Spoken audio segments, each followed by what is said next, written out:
Good morning to all of you. आज मेरा topic है image form by concave lens. तो फर्स्ट जो हम लोग केस देखेंगे उसमें क्या देख रहे हैं कि ऑब्जेक्ट को मैंने इन्फिनिटी पे रखा है। ऑब्जेक्ट एट इन्फिनिटी, ऑब्जेक्ट को मैंने इन्फिनिटी पे रखा है। यहाँ से हम दो पैरेलल रे ले रहे हैं जो कि पैरेलल टू प्रिंसिपल एक्सिस है, और ये लेंस आपको किस तरह का दिख रहा है, कॉनकेव लेंस है। ये ऑप्टिकल सेंटर इस पे मैंने ड्रॉ किया है। दो इंसिडेंट रे ले रहे हैं जो कि पैरेलल टू प्रिंसिपल एक्सिस है, तो वो after refraction through the lens कैसे पास होगा, डाइवर्जिंग लेंस है तो डाइवर्ज करेगा, लेकिन ये बिहाइंड द मिरर जाकर के फोकस पे मीट करेगा। और ये जो फोकस पे मीट करेगा, यहाँ पे दोनों रे आफ्टर रिफ्रैक्शन मीट कर रहा है, यहीं पे इमेज फॉर्म होगा। तो जब ऑब्जेक्ट को हम लोग इन्फिनिटी पे रखेंगे तो इमेज कहाँ बनेगा, आपका फोकस पे। इमेज आपका फॉर्म होगा फोकस पे। इसी और कैसा इमेज बनेगा, तो ऑब्वियसली है इमेज आपका बिहाइंड द मिरर बन रहा है तो वर्चुअल और इरेक्ट बनेगा। इमेज का साइज़ कैसा होगा, तो हम लोग देख ही सकते हैं कि आपका ऑब्जेक्ट साइज़ इतना बड़ा था और इमेज छोटा बन रहा है, मतलब डिमिनीज बनेगा। इसी तीन चीज़ को हमको लिख के भी बताना होता है ताकि हमें याद रह सके, और एग्ज़ाम में भी बहुत बार पूछा जाता है। तो इसी चीज़ को मैंने यहाँ पे लिख के बताया है। Image formed at focus F1। Image कहाँ फॉर्म होगा, फोकस पे, फोकस F1 पे। साइज़ कैसा रहेगा, तो हाईली डिमिनीज होगा, पॉइंट साइज होगा। नेचर कैसा होगा, वर्चुअल और इरेक्ट होगा। सेकेंड केस है इसका, सेकेंड केस में object between infinity and optical centre of the lens. Infinity और ऑप्टिकल सेंटर ऑफ लेंस के बीच में कोई ऑब्जेक्ट को रखेंगे, इन्फिनिटी और ऑप्टिकल सेंटर के बीच में। तो मैंने यहाँ पे एक ऑब्जेक्ट ले लिया जिसका नाम AB डिनोट किया है, और यहाँ से हम दो रे लेते हैं, एक पैरेलल टू प्रिंसिपल एक्सिस जो ये वाला रे जा रहा है, और एक रे लेते हैं जो कि ऑप्टिकल सेंटर से पास कर रहा है। तो पैरेलल टू प्रिंसिपल एक्सिस जो रे लिए हैं वो कहाँ से पास करेगा, तो फोकस से पास करेगा। तो ये फोकस से पास कर रहा है, और ऑप्टिकल सेंटर, तो दोनों रे जहाँ पर मीट करता है वहीं पे तो इमेज बनता है। तो इमेज कहाँ पे बन रहा है, ऑप्टिकल सेंटर और F1 के बीच में बन रहा है, जिसको मैंने A' B' से शो किया है, A', B' से शो किया है। तो ऑब्जेक्ट हम लोग AB रख रहे हैं और इमेज क्या बन रहा है, A' B'। ऑब्जेक्ट रखे थे इन्फिनिटी और ऑप्टिकल सेंटर के बीच में, इमेज कहाँ बन रहा है, F1 और ऑप्टिकल सेंटर के बीच में। साइज ऑफ द इमेज कैसा होगा, तो हम देख ही सक रहे हैं, डिमिनीज होगा। ऑब्जेक्ट बड़ा लिया था मैंने और इमेज छोटा बन रहा है। नेचर कैसा होगा, तो in front of the behind the mirror बन रहा है, तो आपका वर्चुअल और इरेक्ट बनेगा। इसी को मैंने यहाँ पे लिख के भी दिखाया आपको। आप चाहे तो स्क्रीनशॉट ले सकते हैं और डायग्राम को बार बार प्रैक्टिस करें, क्योंकि एग्ज़ाम में पूछा ही जाता है। जितना भी मैंने अभी तक 8 केसेस मिरर में पढ़ाया और 8 केस आपका लेंस में पढ़ा रही हूँ, तो 16 केस आपको टोटली याद होना चाहिए। उसका इमेज, साइज़, नेचर, सब कुछ, और रे डायग्राम को ज़्यादा से ज़्यादा प्रैक्टिस करें, क्योंकि इससे 1 या 2 क्वेश्चन तो एग्ज़ाम में आना ही आना है। इमेज कैसा होगा, तो image formed between focus F1 and optical centre. कहाँ फॉर्म हो रहा है इमेज, तो वो फॉर्म हो रहा है फोकस और ऑप्टिकल सेंटर के बीच में। साइज़ कैसा होगा, तो डिमिनीज, और नेचर कैसा होगा, तो वर्चुअल एंड इरेक्ट। ठीक है, आई होप आप लोगों को समझ में आ गया होगा। अब हम लोग इस आगे पढ़ते हैं। तो यहाँ पे साइन कन्वेक्शन जैसे कि मिरर में पढ़ना था वैसे ही लेंस में भी पढ़ना है, उसमें कुछ खास नहीं है। तो मैं साइन कन्वेक्शन को स्किप कर रही हूँ और एप्लीकेशन ऑफ लेंस के बारे में जानते हैं कि क्या क्या एप्लीकेशन है लेंस का। कॉन्वेक्स लेंस के बारे में पहले देखेंगे। कॉन्वेक्स लेंस जो होता है are use in camera, astronomical telescope and terrestrial telescope. ये 3 चीज़ में यूज़ होता है। कैमरा में, जो हम लोग कैमरा घर में यूज़ करते हैं, मतलब फ़ोटो कैप्चर करने के लिए यूज़ करते हैं, एस्ट्रोनॉमिकल टेलीस्कोप और टेरेस्ट्रियल टेलीस्कोप, इन सब चीज़ों में कॉन्वेक्स लेंस का यूज़ होता है। Convex lens of small focal length is use in microscope to study the biological specimen.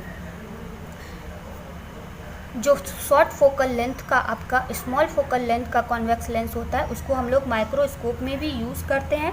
किस लिए, study the biological specimen, bacteria वगैरह को देखने के लिए या उसका अच्छे से स्टडी करने के लिए। थर्ड में it is use in reading lens की तरह भी यूज़ करते हैं हम लोग। Fourth, it is use to correct hypermetropia defect of human eyes. Hypermetropia एक आई डिजीज़ होता है जो कि हम लोग नेक्स्ट चैप्टर में पढ़ने वाले हैं ह्यूमन आइज के बारे में। और फिफ्थ थिंग्स है हमारा convex lens. Convex lens is use to correct myopia defect. ये भी एक तरह का आई रिलेटेड डिफेक्ट ही है, डिजीज़ है, डिफेक्ट बोल सकते हैं। तो होता है आपका कॉन्केव लेंस से। अब आते हैं लेंस फार्मूला में। जैसे हम लोग मिरर में मिरर फार्मूला पढ़े थे, सेम वैसे ही है यहाँ पे लेंस से रिलेटेड लेंस फार्मूला। तो ये फार्मूला क्या कहता है वो हम लोग देखेंगे। This formula give the relationship between object distance u, object distance जिसको हम लोग u से डिनोट करते हैं, image distance v and the focal length f। ये जो फार्मूला है ये रिलेशनशिप दिखाता है ऑब्जेक्ट डिस्टेंस के बीच, इमेज डिस्टेंस के बीच और फोकल लेंथ के बीच। तो कैसे हम लोग इसको डिनोट करते हैं या कैसे यूज़ करते हैं, कैसे लिखते हैं, वो यहाँ पे दिखाया गया है। 1/v minus 1/u equal to 1/f। इसी को हम लोग क्या कहते हैं, लेंस फार्मूला कहते हैं। 1/v minus 1/u equal to 1/f, यही आपका लेंस फार्मूला हो गया। लेंस फार्मूला के बाद मैग्नीफिकेशन को देखते हैं कि मैग्नीफिकेशन क्या है। तो मैग्नीफिकेशन इससे पहले मिरर में भी हम लोग पढ़ चुके हैं कि क्या होता है। जितना साइज़ आपका जो ऑब्जेक्ट रखते हैं उसका इमेज का साइज़ जो भी इंक्रीज या डिक्रीज करता है उसी को मैग्नीफिकेशन कहते हैं। Magnification produce by lens is also related to the object distance and image distance. ये भी ऑब्जेक्ट डिस्टेंस और इमेज डिस्टेंस से रिलेटेड है। इस रिलेशनशिप को मैंने यहाँ पे लिख के बताया है। मैग्नीफिकेशन जिसको कि हम लोग स्मॉल m से भी डिनोट करते हैं, उसको h' इक्वल h' मतलब क्या हुआ, height of image by height of object equal to v/u मतलब image distance by object distance. Magnification equal to क्या होता है, height of image by height of object और distance of image by distance of object. Next आपका आता है power of lens, जो कि इम्पॉर्टेंट है, बहुत बार क्वेश्चन पूछा भी जाता है इससे। पावर ऑफ लेंस क्या है? पावर ऑफ लेंस का मतलब होता है कि इज़ द एबिलिटी, ये एक ऐसा एबिलिटी है जो कि कन्वर्ज या डाइवर्ज कर सकता है पैरेलल बीम ऑफ लाइट को। सपोज दैट कोई भी लाइट आता है तो वो तो पैरेलल बीम में आता है, अगर हमको उसको कन्वर्ज करना है या डाइवर्ज कराना है तो हम लोग उसके लिए लेंस का यूज़ करते हैं। और कितना कन्वर्ज और कितना डाइवर्ज करेगा ये किस पे डिपेंड करता है, पावर ऑफ लेंस पे डिपेंड करता है। इसका हम लोग सेकेंड मतलब कि और भी एक तरह से डिफाइन कर सकते हैं। Power of lens is define as the reciprocal of focal length of lens. Power of lens का मतलब क्या होता है, वो रेसिप्रोकल होता है फोकल लेंथ का। जहाँ जैसे मैंने यहाँ पे लिख के भी दिखाया है कि P इक्वल टू P क्या हो गया, power of lens equal to 1/f मतलब पावर ऑफ लेंस जो होता है वो रेसिप्रोकल होता है फोकल लेंथ का। यहाँ पे मैंने कुछ इम्पॉर्टेंट पॉइंट लिखा है, उसी को मैं आपको बताऊंगी। A lens of small focal length has a power of converging और diverging a parallel beam of light. जो लेंस का स्मॉल फोकल लेंथ होता है, स्मॉल फोकल लेंथ का लेंस होता है, उसके पास लार्ज पावर ऑफ कन्वर्जिंग और डाइवर्जिंग एबिलिटी होता है और पैरेलल रेस को डाइवर्ज या कन्वर्ज करने का। यूनिट ऑफ पावर क्या होता है, यूनिट ऑफ पावर डायप्टर होता है, जिसको कि हम लोग कैपिटल D से भी डिनोट करते हैं। Power of lens is 1 dioptre. अगर दिया हुआ है कि लेंस का पावर 1 डायप्टर है, इसका मतलब क्या है, उसका फोकल लेंथ 1 मीटर होगा। इसको हम लोग इस तरह से भी लिखते हैं, 1 डायप्टर इक्वल टू 1 पर मीटर।